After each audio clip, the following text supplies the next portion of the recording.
Do you feel you were born to become successful? Do you have big dreams and aspirations? Do you want to harness your true potential and achieve your goals? If the answer to any of these questions is yes, then maximum achievement is the way forward. With this book, you will know all the secrets to reach your goals. With detailed step-by-step instructions, Brian Tracy will help you meet your desires. Whether your idea of achievement is a successful marriage, a big house, or a good career, this book is a manual to live your dreams.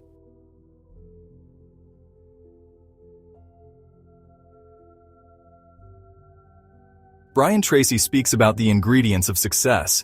He talks about his quest to find the means to success. Story. I was born in Canada. My parents were hardworking and diligent. Despite that, we always seemed to have financial problems. My parents had seen the Great Depression. The experience made them always worry about money.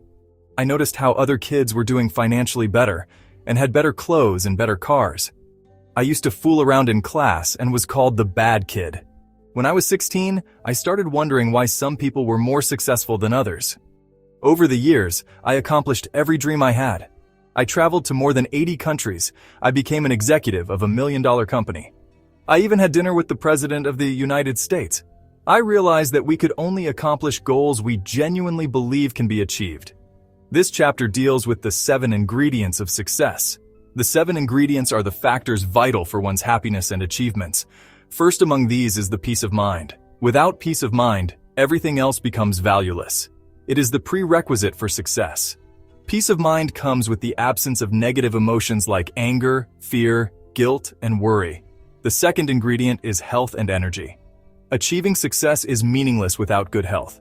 Good health means the absence of illness or diseases. The third ingredient is loving relationships. These are the relationships that matter to us. Our happiness is mostly dependent on our relationships. The fourth ingredient of success is financial freedom. Financial freedom means having enough money that doesn't make you worry about your expenses. Though it's the fourth ingredient, financial issues can lead to disruption in the peace of mind, good health, and sometimes even relationships. Worthy goals and ideals are the fifth ingredients. It is the need for having a meaning to life. One should have a clear direction of what they want in life. The sixth ingredient is self-knowledge and self-awareness. Self-knowledge or self-awareness means having self-realization and knowing who we truly are. It means having an understanding of the influences that have molded our character throughout life. The last ingredient to success is personal fulfillment. Personal fulfillment is the sense of belief that you are achieving your goals. It is a constant feeling that you are on the path to success.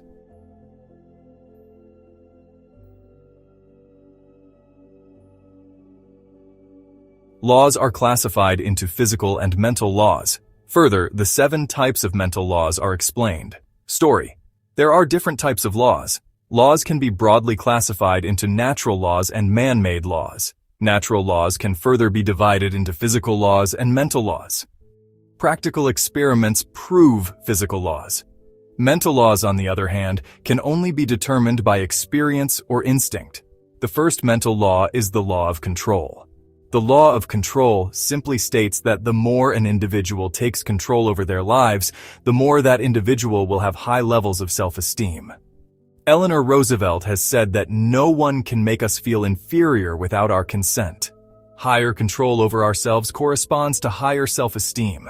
To take control of any situation, we can either take action or simply walk away. The second law is the law of cause and effect. It states that for every effect we have in our lives, there is a cause. In other words, everything happens for a reason. If something is having a negative impact on us, we simply need to trace its origin and get rid of it. Similarly, if something is having a positive effect on us, we need to locate its cause and repeat the causes. For example, if playing golf makes you happy, you need to repeat this cause, which in this case is playing golf, having the desired effect. The third law is the law of belief. This law states that whatever we believe becomes our reality. If we do not have a firm belief in our aspirations, we can quickly become discouraged when things don't work out for us in life. The fourth law is the law of expectations. The law of expectations simply says that you will never get more than what you expect in life. In a way, we become our fortune tellers. If we expect small things, we're likely to get little things in life. The fifth law is the law of attraction. The law of attraction states that you will attract in life whatever you're focused on. There is an example in music for this, the principle of sympathetic resonance. Say you have two pianos in a room, and you play the note C on one piano. If you walk to the other keyboard, you'll find the C note vibrating on it at the same rate. Similarly, you will meet and know people who are vibrating in harmony with our thoughts and emotions.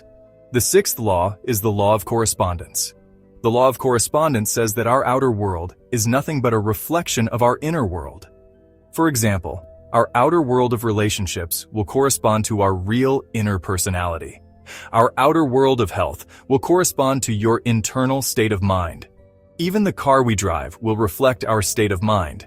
When we feel positive, we will feel our car, home, and the workplace is in order. The last mental law is the law of mental equivalency. It states that the experience in our life is the equivalent of what thoughts we have in our mind. Thoughts, along with emotions, are the reality. Ideas take control of us and shape our reality.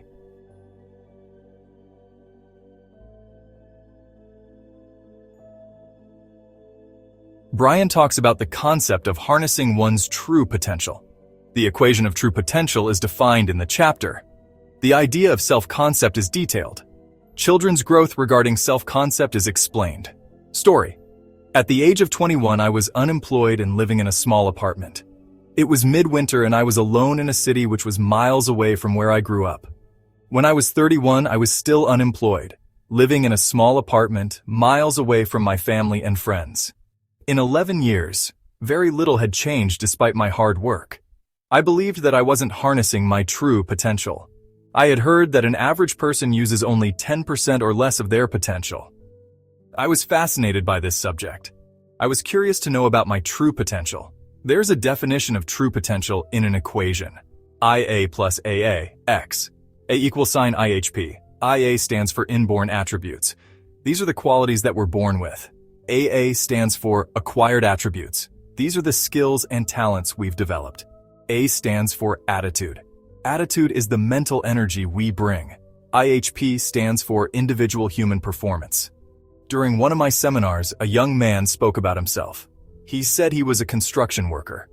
His father was an uneducated laborer, as were the rest of his family. He had accepted the same fate, and when he left school, he started working as a laborer. He realized that he had restricted his ambitions to his father's beliefs. At that moment, he decided to change his reality. He quit his job and got into sales. Initially, he was struggling, but he read books and worked hard to do better. Within 5 years, he earned $100,000 per year. Thus, it's essential to have faith in ourselves. This is known as the master program. The self-concept is made up of 3 parts. The first part is our self-ideal. Self-ideal is the ideal vision or the best version of ourselves that we desire to be. The second part of self-concept is our self-image. The self-image is how we perceive ourselves. The third part of self-concept is our self-esteem. Self-esteem is how we feel about ourselves emotionally. The more we like ourselves, the higher is our self-esteem. Children have no self-concept. They are born with 2 qualities. The first is that they're unafraid. They only have 2 fears, the fear of falling and the fear of loud noise. Other fears are taught to them. The second quality children have is that they're uninhibited. Being uninhibited means that they express themselves fully with no concern about what others think about them. Children learn self-concept through imitation.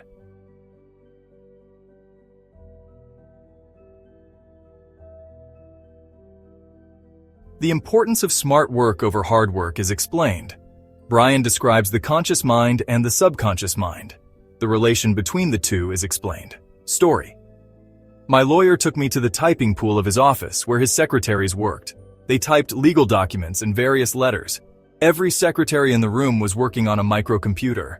My lawyer told me that he and his partner had invested an enormous sum in buying the computer installation. The secretaries working were given proper training to operate the computers. The secretaries that worked initially left eventually, and no one had the time to train the newer ones. So now, instead of using the computers for advanced purposes, the secretaries used it as a typewriter. No matter how hard they worked, the production could not be comparable to the earlier secretaries. This shows the importance of smart work over hard work. Teaching the secretaries the required skills could increase production. Even though they worked hard typing letters and documents, the production was much lesser than the previous secretaries. Our mind comprises of the conscious mind and the subconscious mind. The conscious mind has no memory. It observes and categorizes things by identifying information. The conscious mind also draws comparisons with previously stored data. For example, if you're trying to cross a street and you hear the sound of a car coming towards you, you immediately look in the direction of where the sound is coming from. This is identification. If the car is traveling very fast and it's only a few yards away, you realize that walking ahead is a sign of danger. This is because your previously stored information regarding experiences with automobiles is compared to, and you take a step back. The third function is analysis, and the fourth function is deciding. Your analysis tells you that it is dangerous to walk ahead, and the decision makes you step back and not cross the road. The subconscious mind consists of a large memory bank. It is subjective and obeys the command of the conscious mind. The law of subconscious activity states that whatever thought or idea is accepted by the conscious mind is always accepted by the subconscious mind. For example, if you wish to buy a yellow sports car, you will see yellow sports cars at every turn. The two are always linked.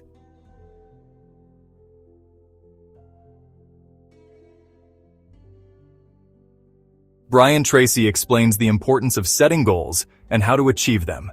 He takes us through a 12-step process for accomplishing desires. This is known as the master plan. Story. Humans are goal-oriented organisms.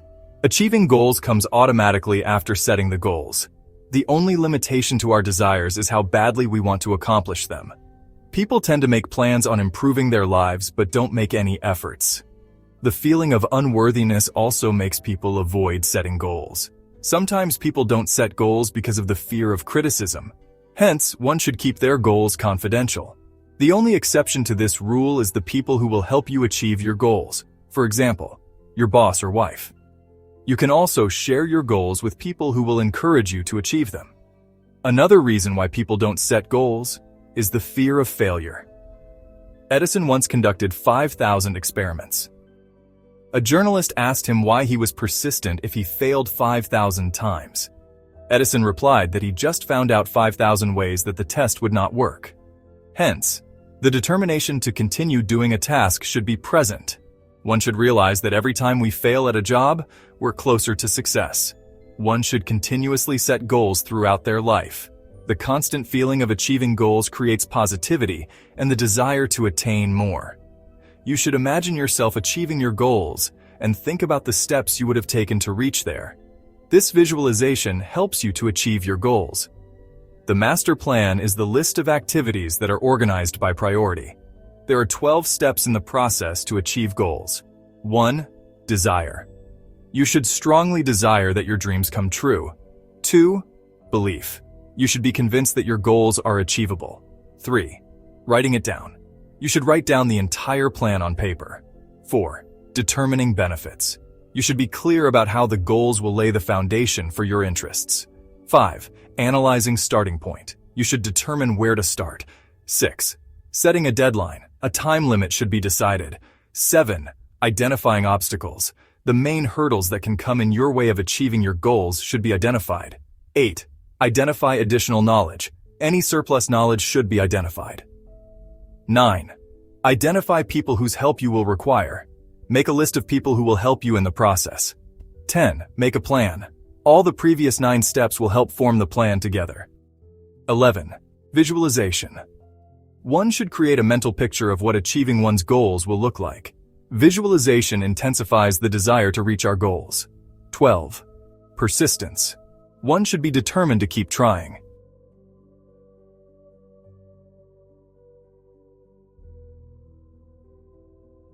Brian Tracy speaks about our tendency to make excuses and how to avoid this habit. He further talks about self-responsibility. Negative emotions and their impacts are spoken of. The importance of forgiveness is detailed. Brian also tells us who are the people we must forgive. Story. We often give excuses for our inability to come out of our comfort zone. One should refrain from this habit and set goals. To test your excuse, you should simply ask yourself if there is anyone who has faced the same obstacle and achieved their goal in spite of it. If the answer is yes, your excuse is invalid. Our attitude towards our self-responsibility is essential. One can be either high on the scale of responsibility or completely irresponsible. Self-responsible individuals are those who are mentally healthy. Negative emotions cause failures. Doubt and fear are two common negative emotions. Envy, jealousy, and guilt are also negative emotions. All these can be expressed by anger. Anger is the worst of the negative emotions. Negative emotions are caused due to justification. It happens when people justify why they should feel negative. We also tend to find people who would agree with our reasoning of feeling negative. The second cause of feeling negative is identification, or taking things personally. This means we tend to feel angry if something affects us personally. Negativity arises from destructive criticism and lack of love. Destructive criticism lowers self-esteem. There are 3 people who you should forgive to avoid negative feelings. The first is your parents. You must forgive every act of unkindness or injustice done by them to you, whether they're alive or not. A lot of times, parents are not even aware of how they've hurt their child. The second person you should forgive is everyone else. You should forgive any wicked or cruel act. You don't have to like the person to forgive them. The third person you have to forgive is yourself. You must forgive yourself for every foolish mistake you would have done.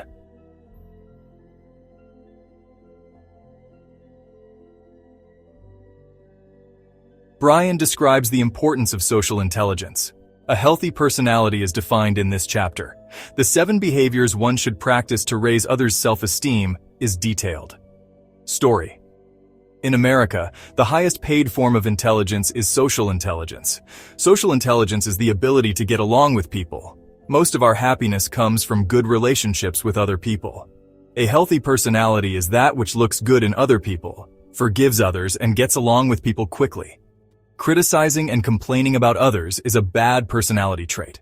There are 7 behaviors one should practice to build healthy relationships by raising others' self-esteem. The first is to be agreeable. Being agreeable includes smiling, nodding, and agreeing with the person who you're talking to. This behavior improves others' self-esteem. One should stop arguing. People tend to avoid those who argue. We often lose our relationships because we want to win arguments. If you feel something is correct, you should either give your opinion politely or let it go. The second behavior to build healthy relationships is to practice acceptance. By looking into people's eyes, smile, body language, we see whether the other person is happy with our presence or not. The best way to express acceptance is to smile. Develop the habit of thanking others. The third way is expressing appreciation. Appreciation makes people feel worthwhile. The fourth way is to express approval, or simply praise. Praises boost self-esteem and should be instant. Sooner we praise someone, higher their self-esteem raises. Praises should be done in public. If you want to correct someone, you should do so in private, but compliments should always be given in the open. The fifth behavior one should practice to raise others' self-esteem is admiration. Admiring traits or qualities make people feel valuable. The sixth way is by giving people attention. People give attention to the things they like. Paying attention to someone makes them feel that you consider them essential. Negative emotions are often caused when people think they have been ignored. The seventh way is to use the principle of the boomerang. The principle states that whatever emotions you express towards others, boomerang back to you. In other words, if you express a positive thought, idea, or opinion, you will receive the same. If you criticize and complain, someone will criticize you too.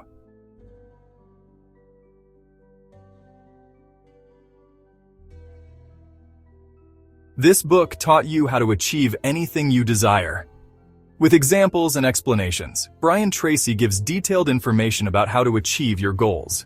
You learnt about mental laws. You learnt about the conscious and subconscious mind. You also learnt about the importance of setting goals and the process of achieving them.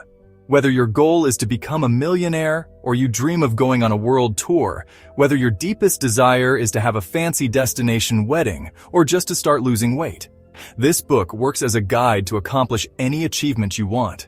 If you like this video, please like, share, and subscribe to our channel for more content.